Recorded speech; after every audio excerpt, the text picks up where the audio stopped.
Used board games, it's a thing, and it is a huge thing for us. So I figured I'd talk a little bit today about how we do used board games. But first, you got to see what I'm talking about here. We're talking about rows and rows of used games. Both sides of this ginormous rack here are covered in used games.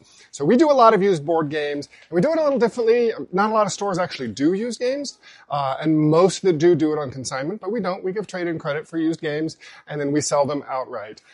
It's huge for us, and I think it's a great thing to do because it allows people to not only try games for much cheaper than buying them at MSRP, but also it's a great way to sort of like keep games flowing. People get rid of games for a lot of reasons. Maybe they've played it a bunch and are tired of it. Maybe they picked it up and didn't like it. Maybe they've outgrown it, or who knows. So it's great to be able to give the games a new home.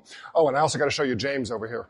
He's our outside cart. He's where we keep the really, really inexpensive used games, the games that are like $10 and less. We call him James Ernst. You can figure it out. Tell me in the comments.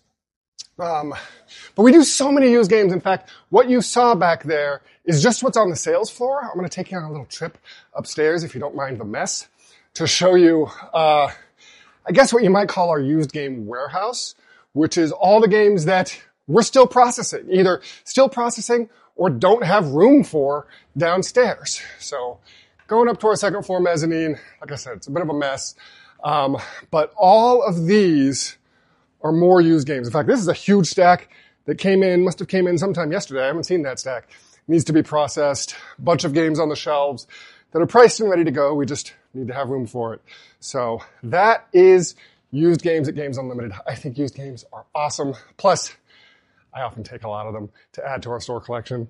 I'm going to be honest, it's a thing I do.